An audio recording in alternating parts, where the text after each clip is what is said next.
They called it the cure that would rewrite life itself, a treatment so elegant that death would finally look old-fashioned. In September 1999, inside a sterile white laboratory in Philadelphia, the future of medicine arrived in a transparent bag of fluid. It shimmered like ordinary saline, but suspended inside were billions of microscopic couriers carrying orders to fix the human genome. All they needed was a volunteer. His name was Jesse Gelsinger. 18 years old, healthy enough to drive, sick enough to hope. He didn't have terminal cancer, only a mild form of a metabolic disorder called ornithine transcarbamylase deficiency, a defect that left ammonia to build in the blood. Gene therapy promised to correct it permanently.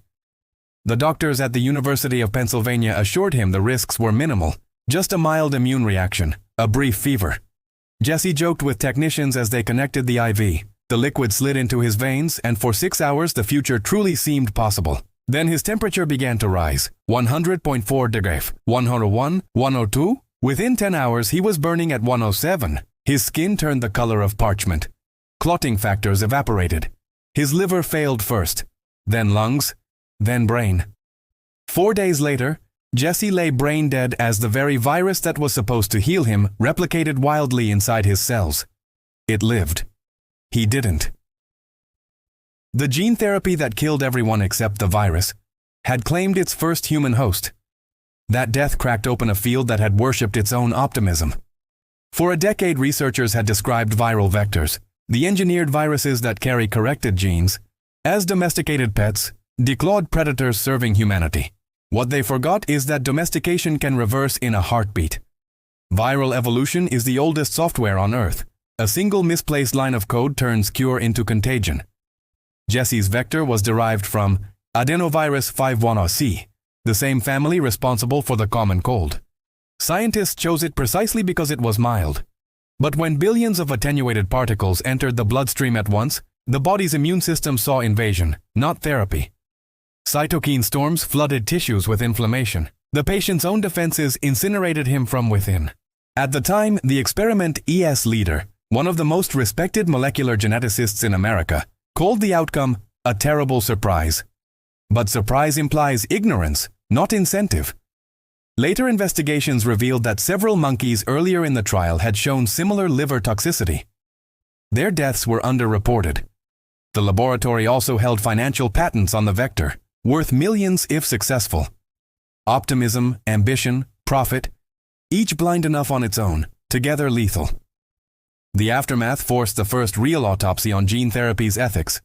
Federal hearings in 2000 subpoenaed emails showing dozens of unreported adverse events across multiple institutions. Volunteer patients had suffered fevers, organ failure, strokes, their data buried under language like mild transient reaction. Every scientist involved insisted that the dream justified the casualties. If success lay one trial further, could humanity afford to stop? It's the same logic that always feeds catastrophes. The idea that progress is owed installments, paid by the unlucky. When regulators shut down almost all U.S. trials after Jesse's death, the field went dark. Investors fled. Newspapers engraved the word hubris permanently beside gene therapy. Yet in basements and foreign labs, the research continued. Science is like the virus it manipulates. It survives setbacks by mutating around them. One of the earliest lessons from that tragedy was about vectors. How viruses interact with human immunity. Recombinant adenovirus 5 was simply too inflammatory. Researchers pivoted to new carriers, adeno-associated viruses, AAVs, gentler, slower, and lentiviruses derived from HIV, ironically a killer repurposed into courier. By 2003, first results in animals looked stable. The lights came back on. Then came X-linked severe combined immunodeficiency. The bubble boy disease. In 2002, a group of French children born without immune systems received new bone marrow cells preloaded with healthy genes via a retroviral vector. Within months, several were cured. Their immune counts normalized. Newspapers sang again. A year later, 2 of those same children developed leukemia. The delivered gene had inserted near an oncogene, activating cancer. Another treatment success turned fatal error. Some survived after rounds of chemotherapy, others didn't. Once again, the biology had obeyed its own rules, not ours. The pattern repeats whenever humans graft ambition onto evolution. A virus is instruction wrapped in disguise. We tell ourselves we control it because we choose its destination, the nucleus. But once inside, code interacts with code like sparks in oxygen. The immune system sees only betrayal. It can kill the patient even after the virus is gone. A ghost fire known as EOS, cytokine release syndrome. It happened again 2 decades later under a new name, CAR T therapy.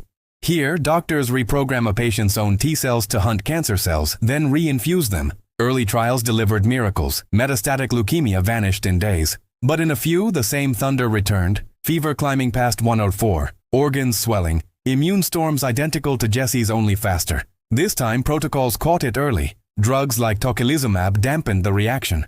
Science finally learned to cool its own fire. Still, a whisper haunted every success. The virus was awake again, just domesticated for the moment. Across the world, gene therapy has rebounded spectacularly. Luxturna restores sight to inherited blindness patients. Zolgensma corrects spinal muscular atrophy. Strimvelis saves children once doomed. Billions of dollars affirm redemption. Yet every consent form still carries fine print citing potential insertional mutagenesis, systemic inflammatory response, or vector-mediated toxicity. The memory of the first death never expires. It's written into every warning. Why risk it at all? Because the disease we call humanity never stops wanting to rewrite itself. Once people glimpsed the ability to edit the code of life, restraint became obsolete. And now the technology has escaped even the constraints of viral vectors. Enter CRISPR-Cas9, the molecular scissor borrowed from bacterial defense systems, small enough to fit inside the same adeno-associated viruses, powerful enough to change heredity permanently. The world met it in 2018 when a Chinese biophysicist, He Jiankui, announced he had edited twin embryos to resist HIV. The scientific community reacted with horror. The baby's genomes may carry errors we can't predict. Human germline editing was no longer theory. The virus once again had found a new host, our morality. In a symbolic twist, the delivery mechanism for many CRISPR therapies is still viral. The same wheels that carried Jesse's death now deliver optimism under new branding. Regulators promise it's different, safer, cleaner. Statistically, it is. Morally, it's identical. The gamble between miracle and backlash measured in degrees of fever. What most people never see are the autopsy photos that define the rulebook. Gene therapy-induced organ failure looks unlike any traditional disease. The liver appears mottled with tiny white punctures, immune cells attacking everywhere at once. Capillaries clog like highways in rush hour.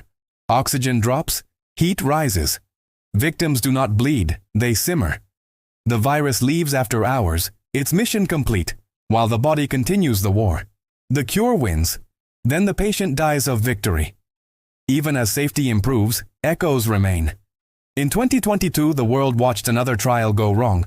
A participant in a high-dose AAV gene study for muscular atrophy developed fatal liver inflammation. Mechanistically the same event as 1999. Cytokine storm, multi-organ failure, autopsy indistinguishable. 23 years apart, identical script. In between, science published thousands of papers but never found a way to make risk disappear. Every revolution has ghosts. Penicillin has anaphylaxis. Anesthesia has overdose. Vaccines have Guillain-Barré. Gene therapy. S-ghost is cognition of hubris, the knowledge that life itself is editable and therefore temptingly imperfect. Our species is addicted to fixing flaws until perfection itself becomes pathology. In lectures today, professors still begin the slide deck with Jesse Gelsinger's photograph, smiling, baseball cap backward, unaware that he will become the field's boundary condition. The title reads, Lessons Learned. Students sit silent. Then the clicker advances to charts proving that new vectors reduce immune reactivity by 94%. Everyone exhales, progress quantified, tragedy domesticated into data. That's how professions survive their sins. They normalize them through improvement. Yet the virus remains a passenger in every redemption story. It survives because its business model, copy, mutate, repeat, is the same as ours. We design therapies to alter genomes. Viruses design themselves faster.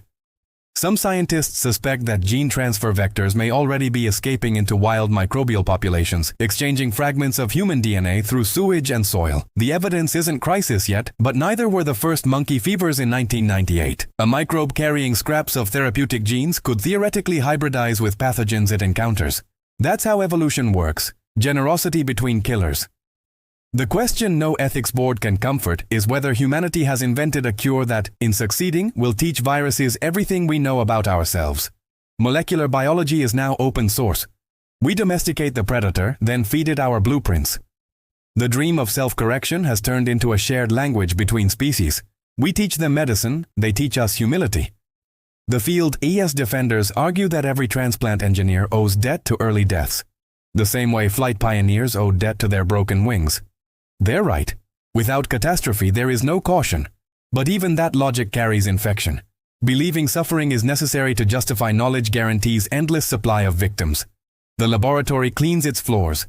The virus cleans the lab. There is a moment in every discovery when the data looks perfect. Curves aligning, biomarkers responding, the statistical noise vanishing into meaning. That was Jesse's fever, second hour. For 6 glorious minutes, his ammonia levels dropped exactly as predicted. The molecule worked, the virus obeyed. Everything after that is record-keeping. Today, his parents run advocacy groups for research transparency. They do not call for bans, only memory. It's what science lacks most, long-term memory. New headlines already celebrate experimental CRISPR injections in living adults, blindness reversed, cholesterol cut in half, rare diseases erased. The pendulum has swung back to faith. Outside each clinic, press photos show smiling volunteers clutching document folders thick with disclaimers. In the bottom paragraph of each is the same sentence, repurposed from a 1999 consent form. Adenoviral vectors may trigger immune response. In rare cases, this reaction can be severe or fatal. The copy and paste confession of a field that can't delete its first paragraph. And right now, as you read this, another drip line slides into another arm somewhere. A patient, perhaps your age, maybe healthier, believes that this time is different. A team of experts watches monitors, ready with anti-inflammatory rescue drugs, confident in decades of refinements. The heart rate stays steady, oxygen perfect, headlines pre-written. Under the microscope, however, tiny viruses begin doing what they've always done, copying themselves while copying hope. The same story, pixel for cell, just higher resolution. The technology exists. The safeguards exist. The warnings exist. What's missing is the quiet realization that the virus was never really the enemy. It just learned faster. If this story disturbed you, let it. Share it. Someone you know will live long enough to accept a therapy born from this same lineage, convinced that risk died with its first victims. The truth is harder. The cure survived. Only the patient didn't. Because the most haunting thing about gene therapy is in T, that it once killed everyone except the virus. It asks that the virus is still taking notes.